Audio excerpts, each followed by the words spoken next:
second time running for Congress, and what I really wanted to know before we start to get more into the conversation is what have you learned this second time around, and what was your mindset like the first time that you ran, and how have you grown in the way that you strategize your campaign from the first time to now?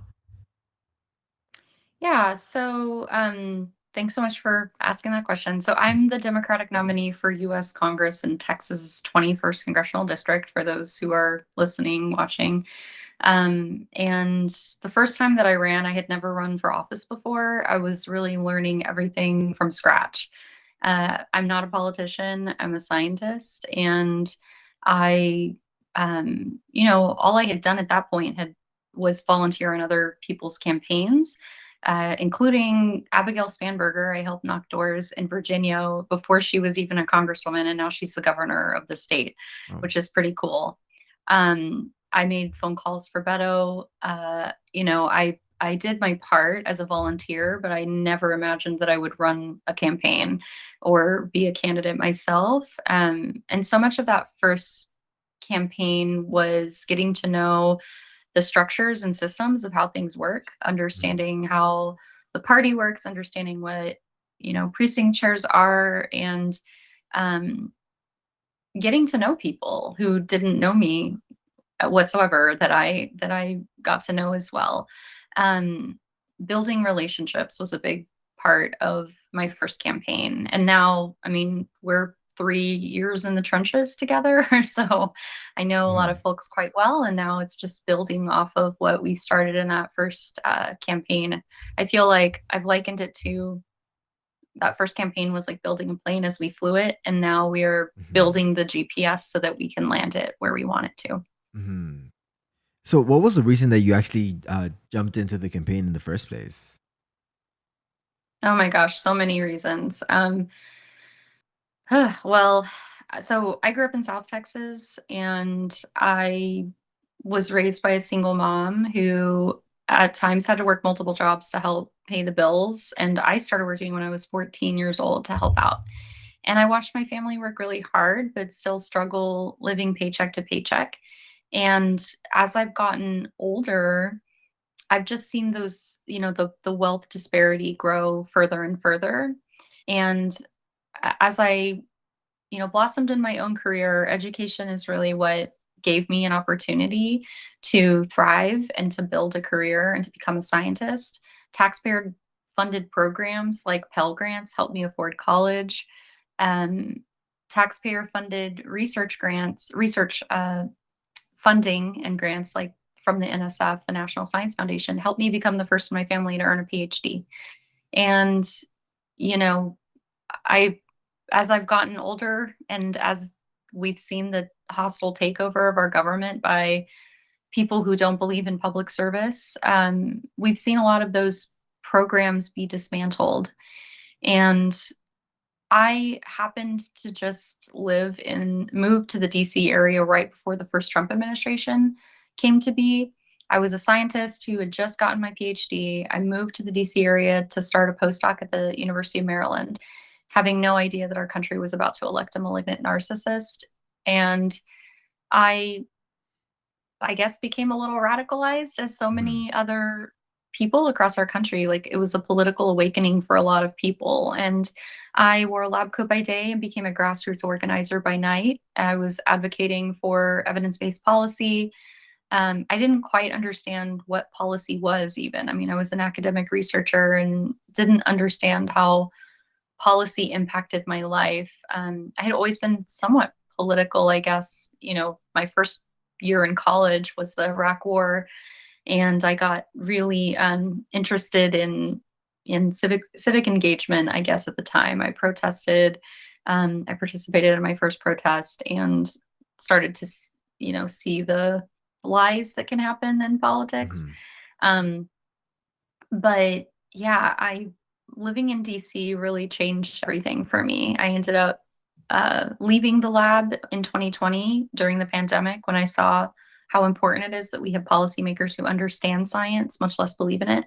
So I left the lab and I jumped into policy work. And um, worked as a federal scientist, and the last job that I had before running in the federal government was with the U.S. Government Accountability Office. They have a union, and I was an elected union worker, and it's because of that union that we were able to work remotely and have flexible remote work policies.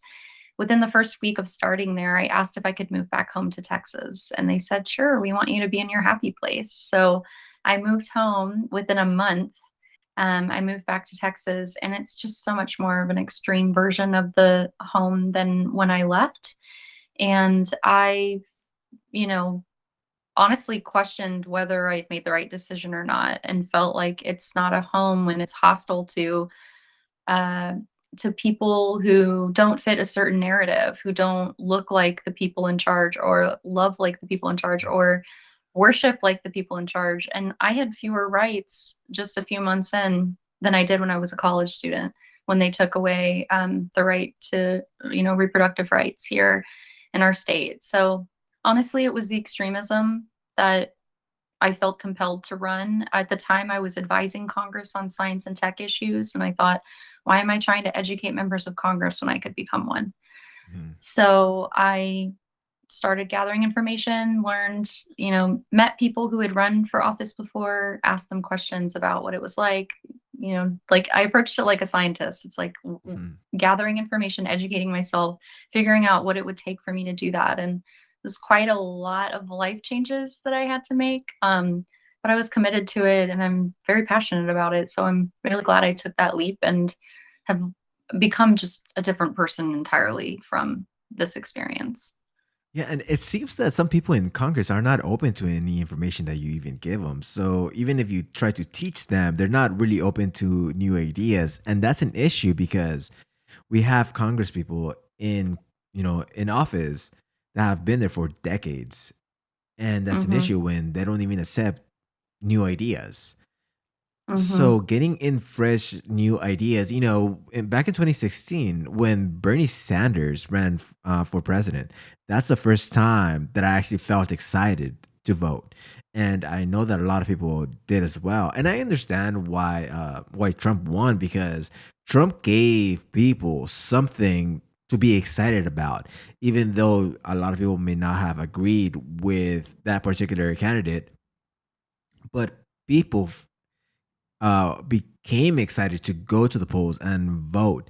And I think we're mhm, missing a lot of that. And then, we have people run for office and we wonder why they don't really get to or win the election. And it's because some candidates don't bring that excitement about. And there's a lot of mhm, status quo, which goes back to Congress.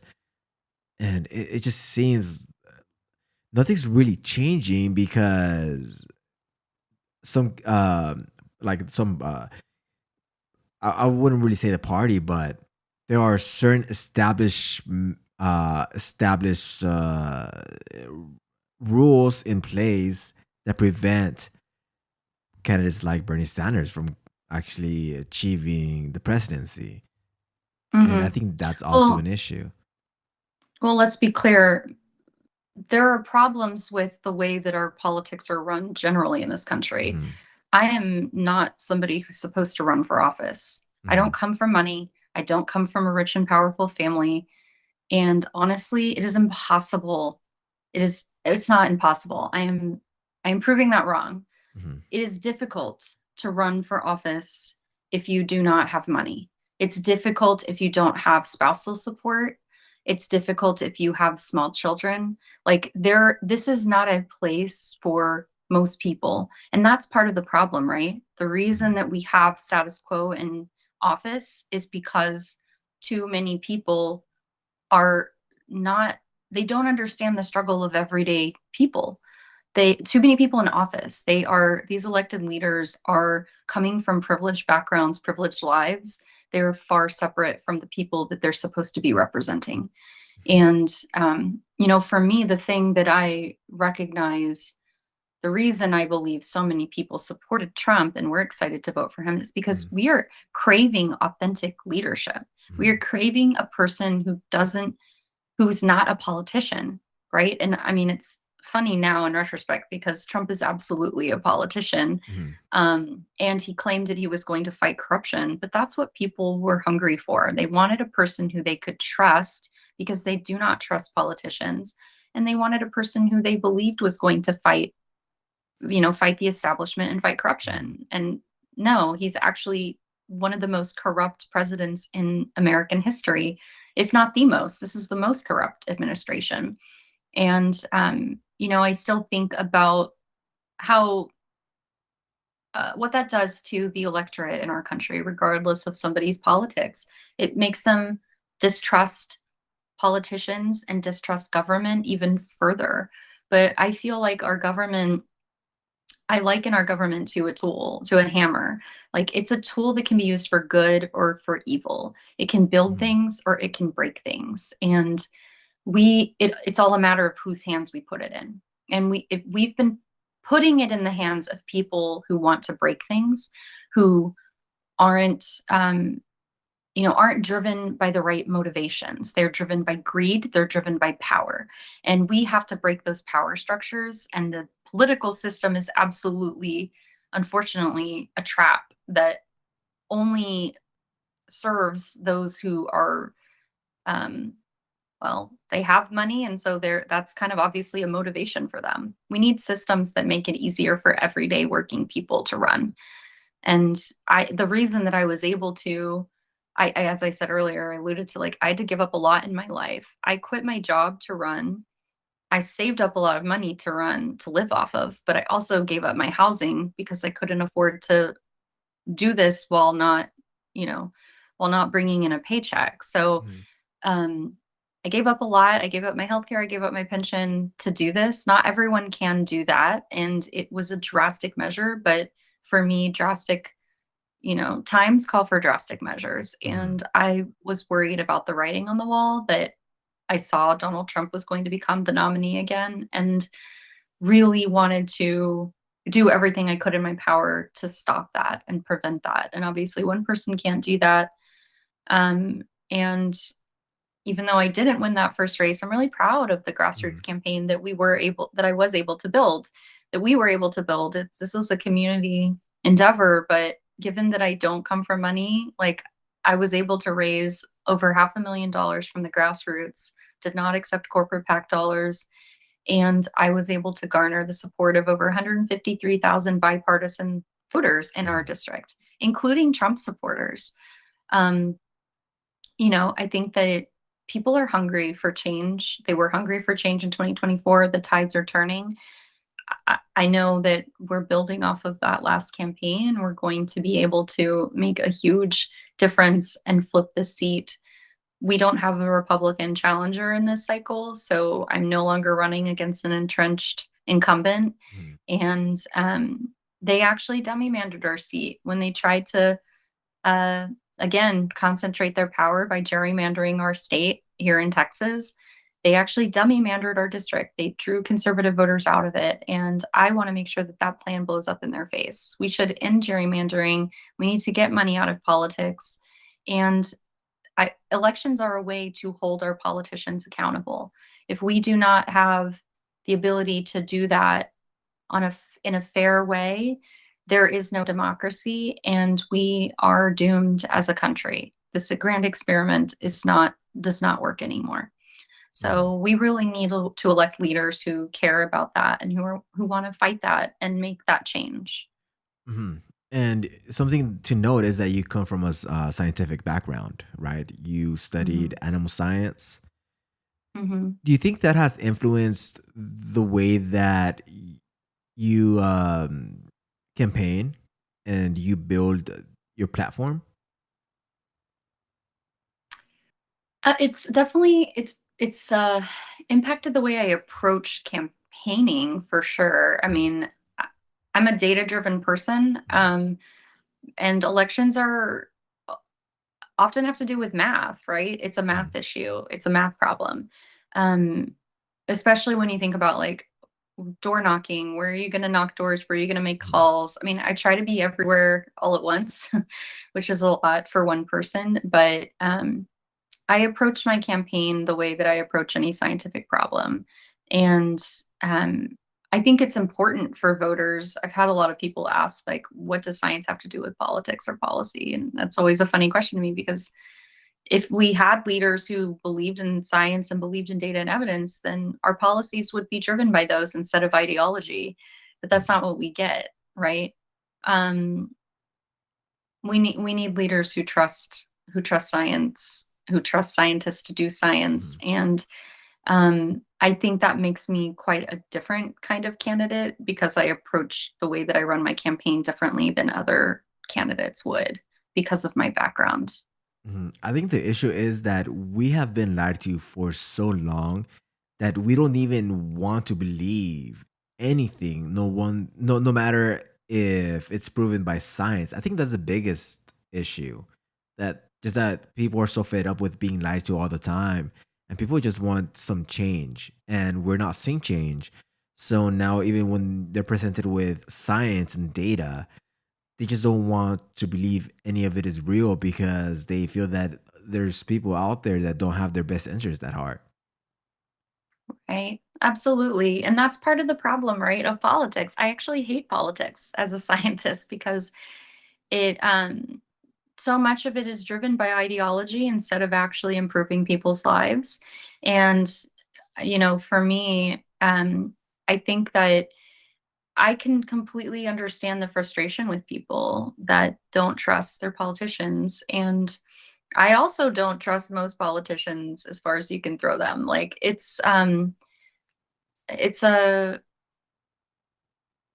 it's something that's been weaponized. Government has been weaponized by the wrong people. And we need to put good hearted people in charge. People who are normal people, who understand working struggles, who have lived them themselves, who will always put people over power. That's what we need. And that kind of radical change is, I think, happening on a really grand scale right now. We're seeing, people like Mamdani coming up. He is quite an authentic leader.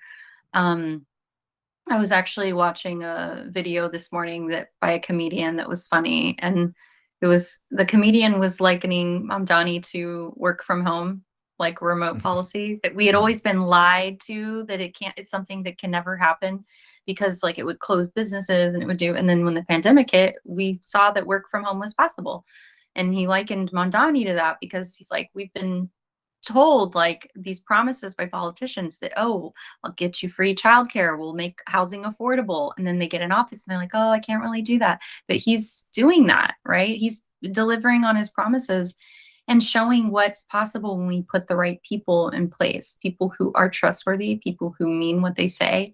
I think that's such an important part of politics, is helping people see the connection between their choices and their leaders. And we have here in Texas, lived under an oppressive state for over 30 years. We have lived under a broken government because it's being run by anarchists and arsonists who don't believe government should work for people. Mhm. And guess what? If you keep voting for people like that, you're going to get a broken government every time. And it doesn't have to look like that. And this is a matter of, educating voters, talking to voters about what it can look like. Many people have never left the state of Texas. They've never lived in another state or seen how other states run things and how, I mean, government is not perfect. Like it is a work in progress, but you don't throw the baby out with the bathwater. You fix it, you improve it, you have audits, you have ways to improve efficiency. That's not what many of these people that they're electing are interested in doing. Um, I just want to speak to something else you said too, though, about like the lack of trust that voters have. And there is so much misinformation out there. The media landscape is incredibly ju- just challenging to navigate for any person. It's hard to tell the difference between truth and lies anymore for a lot of people. And I really empathize with that. We need to make sure that um, we don't allow like complete lies to be spread. AI has made that incredibly worse. And I'd love to see how other countries have handled that. to think about policies that we can enact while also protecting the rights to free speech. But there are so many issues that people are confused about because of the ability of bots and social media and lying politicians to spread lies that have convinced them that up is down and left is right. Mhm.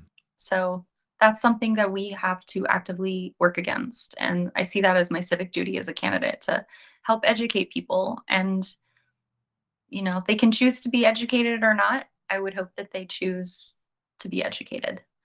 Right. And, another thing that I wanted to mention is that we don't even have a health update on Mitch McConnell. He's been out of office, and it just seems like they're playing up us for fools because the elections are so close, and we have a senator who has not been seen, and they just keep telling us that he's all right, but he has not been seen, and it just seems like they're dragging this until the election. So when we see stuff like that, we don't trust anyone in government for that matter. Mhm. Mhm. Absolutely. And that harms both parties, right? That harms the country. Because when you have an electorate that chooses to bow out instead of engage with it, that's how you get terrible leadership like Governor Abbott. I mean, there's so many people who do not vote in the state of Texas, and they don't see the point when we keep electing these horrible people. But the whole, point is that the power is within us as voters. We all Mhm. show up to the polls and we all vote them out and yell as loud as we can that we don't want this and make it too big to rig. That's important because that means that we can affect change. And I think we've seen some of that happen in big ways over the past year. There was a state Senate district up north in Texas that flipped for the first time in 30 years. That was because Mhm. of grassroots organizers. That was because of people knocking doors. It wasn't because of money. Organized people will be organized money any day of the week. And really, this is a matter of getting everybody involved. And it is not enough to just vote. If you are a voter, consider how you're going to help bring out other voters, people in your family, your friends, people who aren't as civically engaged. I also hear this a lot from people. They say, like, well, I don't know a lot about politics. You don't have to have a PhD in Mhm. political science to be an actor and involved in the process. Do you pay taxes? Do you have a job? Do you spend money? That's your litmus.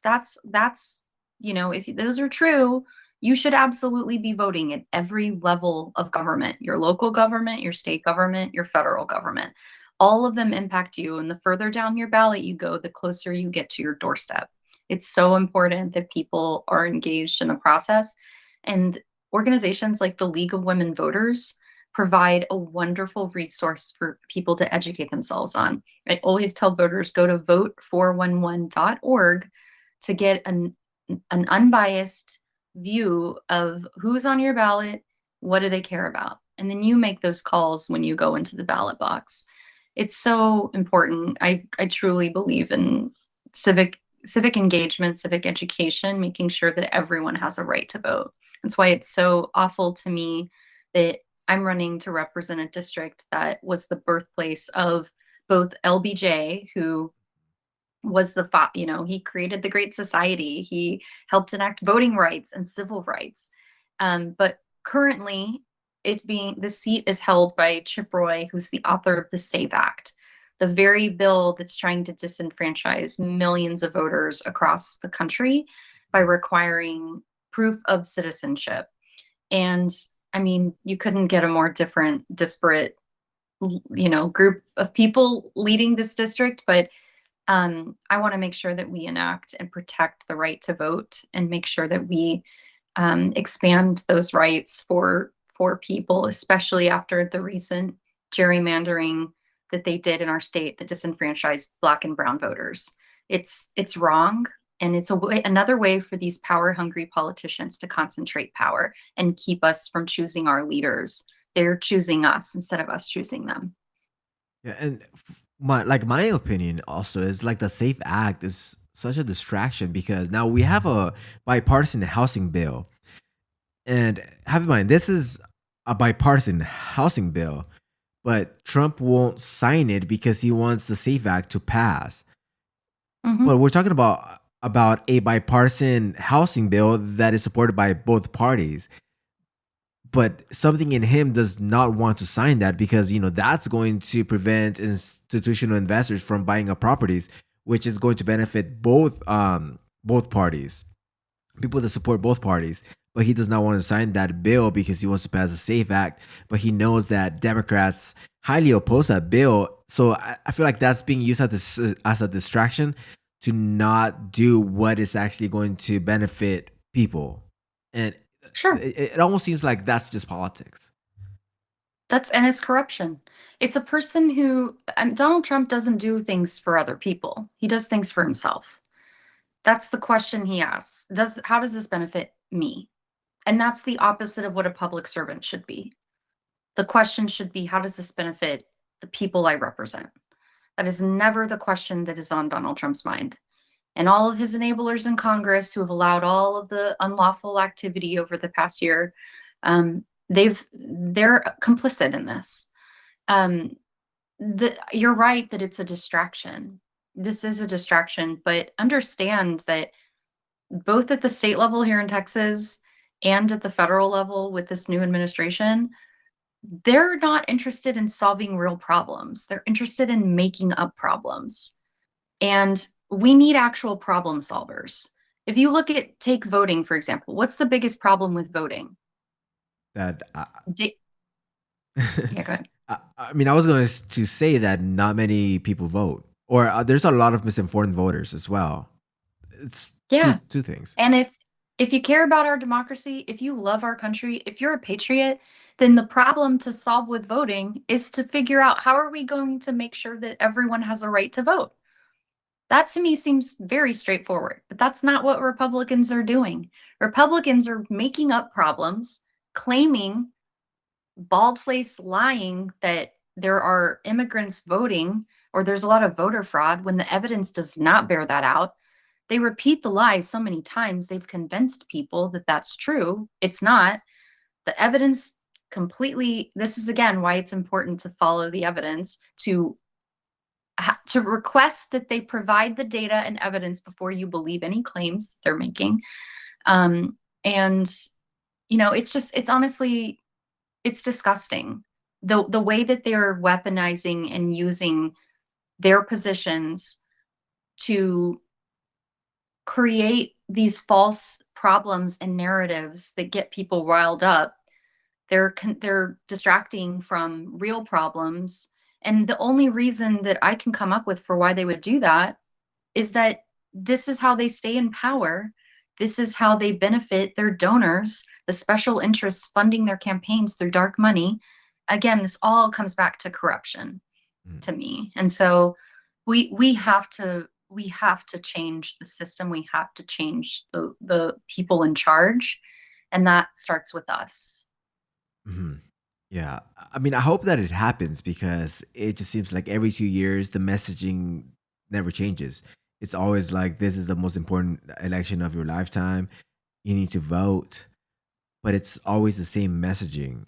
And it almost seems Mhm. that you have politicians running on issues and they benefit from having those issues remain problems that never get fixed and just Mm. let voters think that they're fixing the issues, but nothing's ever really changing. Yeah, I'm just thinking like what a problem that was in 2024 with immigration. When I was knocking doors, Biden was in charge. Everyone was talking to me about border security. They're concerned because the Trump wasn't in office yet, but he and all the Republicans were whipping up a frenzy and fear about crime and criminals and people crossing our border that were here to commit crimes, targeting brown people. Like it was ridiculous to have to dispel a lot of those claims. They're claiming it's like a big border caravan coming across, right? The majority of people who come here illegally fly here.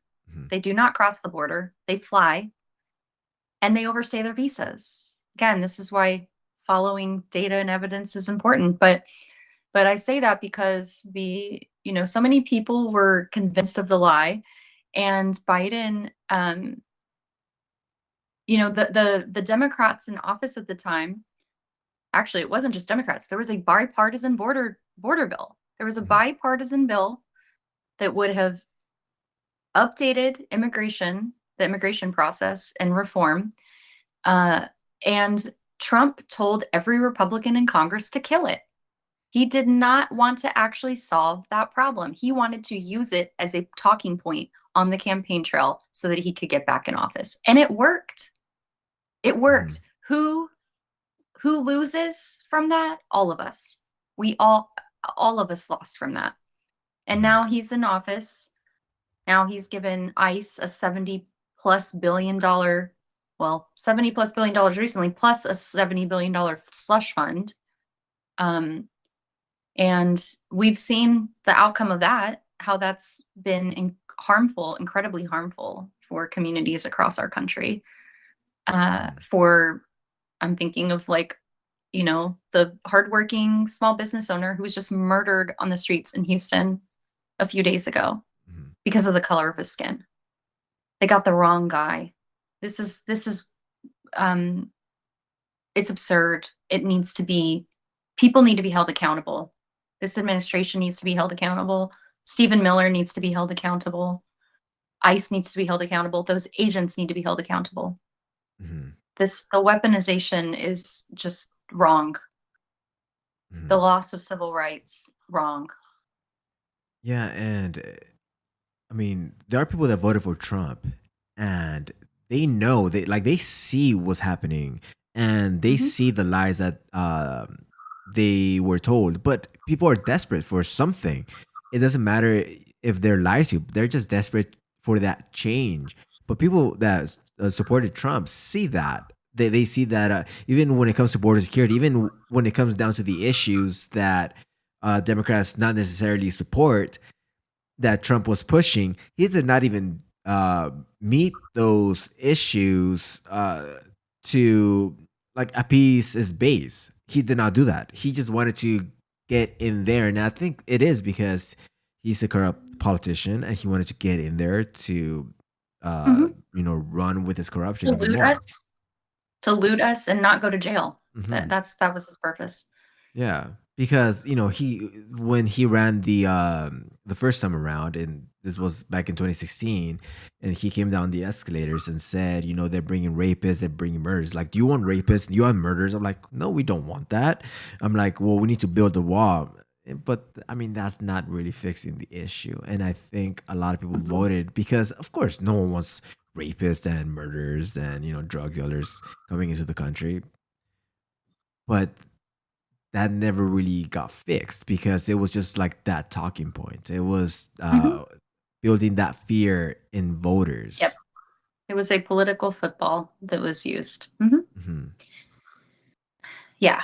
And we need leaders who want to solve problems, people who want to solve actual problems. We have Hmm. actual problems to solve. How many people don't have health care?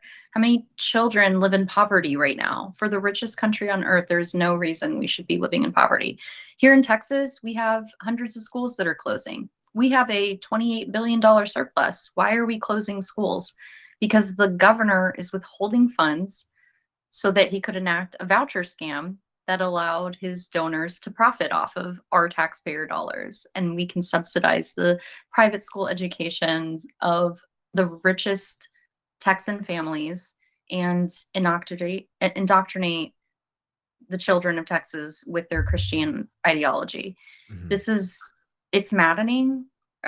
This is not the purpose of government, and we need to elect leaders who will actually uphold our Constitution, defend our laws, and build an economy that works for all of us. That's partly, and get money out of politics. There's so many broken, the system's broken. The system is broken and it's rigged against us. And if we keep electing these people who are power hungry, greedy, will allow industry and greedy corporations to buy them out and sell out our government, we're going to keep getting more of the same. And that's unfortunately where we're at. We're seeing the extremes of it. It's not just in our executive branch of government, it's also in our judicial branch of government. It's also part of the problem with our congressional and legislative branch of government. The fact that,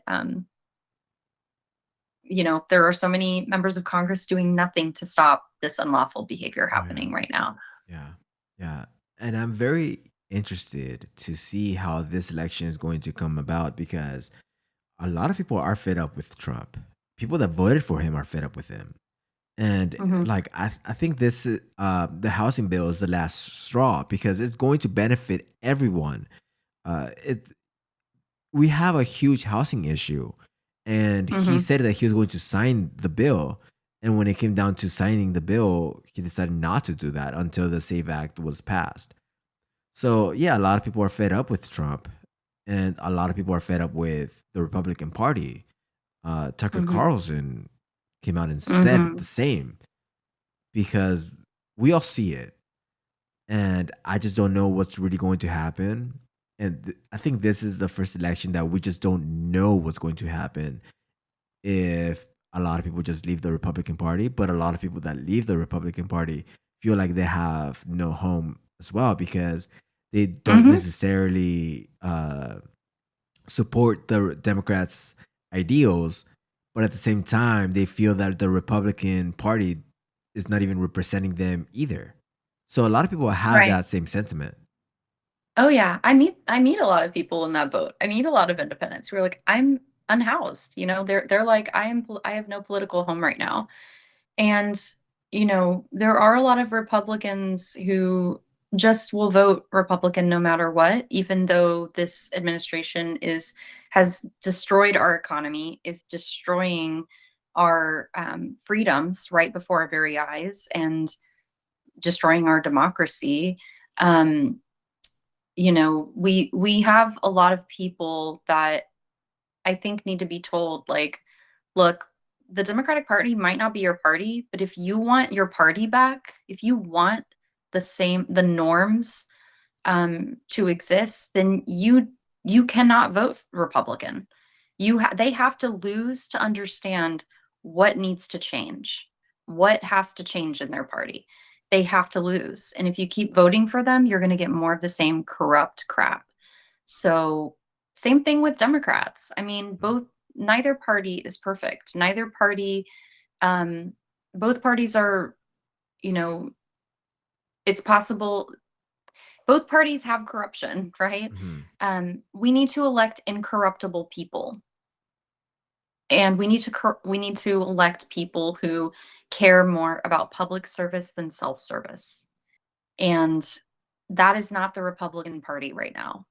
It's just Mhm. not. So you pick your poison. Um, I would hope that people would be excited to vote for someone like me who is here to fight on behalf of all people. I don't care what your political ideology is. I'm here to represent everyone. I talk to everyone. I mean, so much of I have family. My family are Trump supporters, Mhm. and we may not agree on everything, but they know that my heart is in the right place, that I will never be bought by money, that I will always stand up for what's right, and I will always stand up for working people.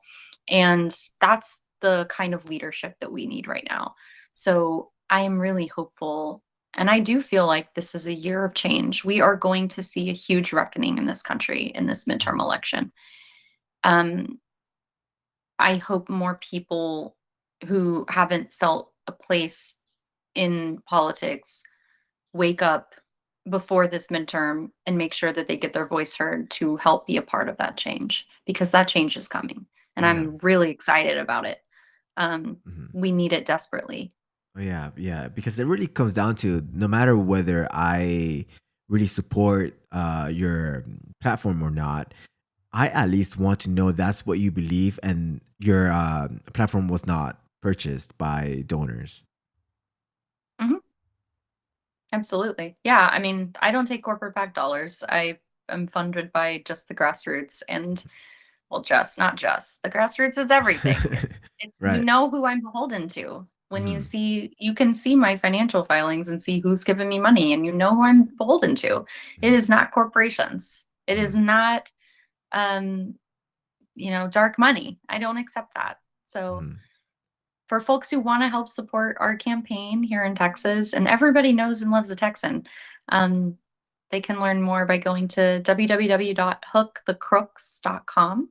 Mhm. Uh, Is that your website? and uh-huh, hookthecrooks.com. Yeah, we're gonna give these crooks the hook. That's a good slogan. Thanks. Well, we need Yeah. to do it. We really do. Yeah. Yeah, I hope it happens because I mean that's what excited me about politics in the first place. I remember when Barack Obama was elected. I was a freshman in high school, and that was pretty exciting, to have the first black president be elected into office.